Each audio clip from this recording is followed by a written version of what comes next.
जरा सोचिए, दुनिया का सबसे पसंदीदा, सबसे फेमस फैमिली डॉग, और उसे कभी पूरे के पूरे देशों में बैन कर दिया गया था। और ये कि उसे टेनिस बॉल पकड़ने के लिए नहीं, बल्कि अटलांटिक के बर्फीले पानी में मछली पकड़ने वाले भारी भरकम जाल खींचने के लिए बनाया गया था। आज हम लैब्राडोर रिट्रीवर के पीछे छिपे हैरान करने वाले विज्ञान, इतिहास और उनकी कुछ ऐसी ही छिपी हुई प्रतिभाओं की गहराई में उतरने वाले हैं। दुनिया के सबसे मिलनसार समझे जाने वाले इस कुत्ते के बारे में ये सोचना भी थोड़ा मुश्किल लगता है ना। पर क्या इस बात में कोई सच्चाई है या ये सिर्फ एक कहानी है? उनके आज के स्वभाव को देखकर तो ये कल्पना करना भी बड़ा अजीब लगता है।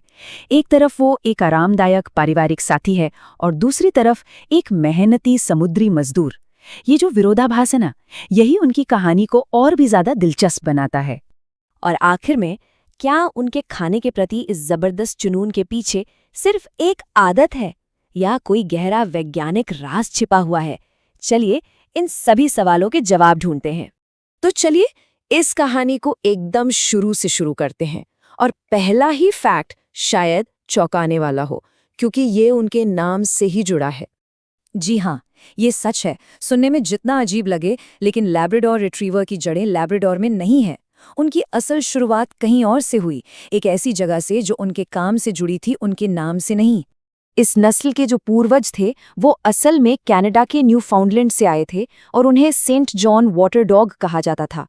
फिर 1800 के दशक में ब्रिटिश मछुआरे उन्हें इंग्लैंड ले आए, जहां सिलेक्टिव ब्रीडिंग के जरिए उन्हें वो रूप मिला जो हम आज देखते हैं। उनका नाम शायद पास के लैब्राडोर सागर के नाम पर पड़ गया, न कि उस जगह के।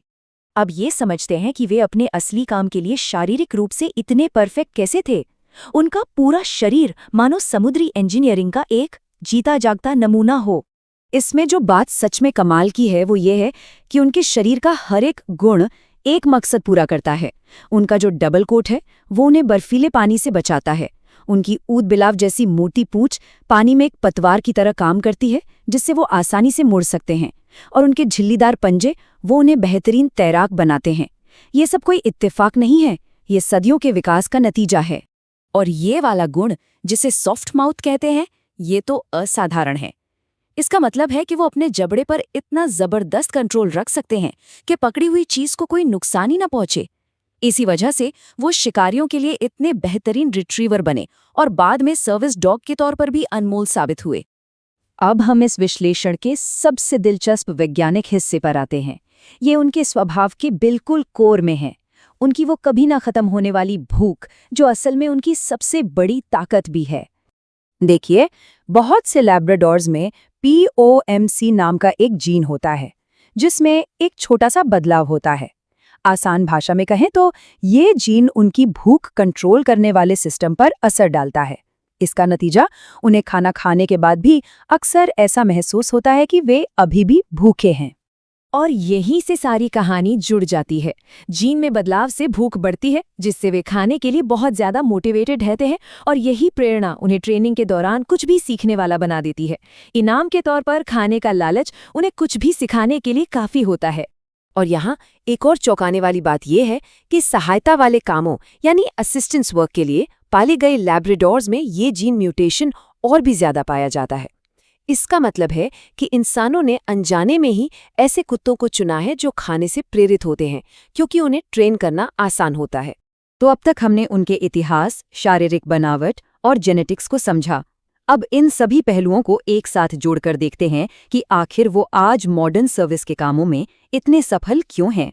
ये टेबल सब कुछ साफ कर देती है। उनकी जबरदस्त ट्रेनिंग क्षमता, उनका शांत स्वभाव, गुस्सैल न होना और इंसानों के साथ मिलकर काम करने की उनकी सहज इच्छा, इन सब का कॉम्बिनेशन उन्हें गाइड डॉग, थेरेपी डॉग और बचाव कार्यों के लिए एक आदर्श साथी बनाता है। वो अकेले सोचने के बजाय साथ मिलकर काम करने के लिए बने हैं। अब बात करते हैं उनकी एक और सुपर पावर की। एक लैब्राडोर की नाक में 30 करोड़ तक गंध रिसेप्टर्स हो सकते हैं। ये नंबर अपने आप में ही बहुत बड़ा है, लेकिन जब इसकी तुलना इंसानों से की जाती है, जिनकी नाक में सिर्फ 60 लाख रिसेप्टर्स होते हैं, तब उनकी क्षमता का असली अंदाजा होता है। वे सिर्फ ज्यादा नहीं सूंघते, वे गंध को अलग अलग परतों में एनालाइज करते हैं, जिससे वे कैंसर और लो ब्लड शुगर जैसी बीमारियों का भी पता लगा सकते हैं। और उनके और इंसानों के बीच का जो गहरा रिश्ता है वो सिर्फ इमोशनल नहीं बल्कि बायोकेमिकल भी है। जब कोई लैब्राडोर किसी इंसान की आंखों में देखता है तो दोनों के शरीर में ऑक्सीटोसिन यानी बॉन्डिंग हार्मोन का लेवल बढ़ जाता है, और ये वही हार्मोन है जो एक माँ और बच्चे के बीच के बंधन को मजबूत करता है ना कमाल की बात। तो कुल मिलाकर लैब्राडोर सिर्फ एक पालतू जानवर नहीं है, वे एक चलती फिरती जेनेटिक पहेली हैं, एक समुद्री इंजीनियर हैं, हमारे इमोशंस का आईना है और कई बार भेस में एक हीरो भी। उनका दोस्ताना स्वभाव सदियों से इंसानों के साथ काम करने और सहयोग करने का ही नतीजा है। तो अगली बार जब कोई लैब्राडोर अपनी पूंछ हिलाता हुआ दिखे तो सिर्फ उसके दोस्ताना चेहरे पर ही ध्यान मत दीजिएगा। ये याद रखना दिलचस्प है कि उसी पूंछ ने कभी बर्फीले अटलांटिक महासागर में पतवार का काम किया था, उस नाक ने जिंदगियां बचाई हैं और उस दिल को इंसानों के साथ काम करने के लिए ही बनाया गया है।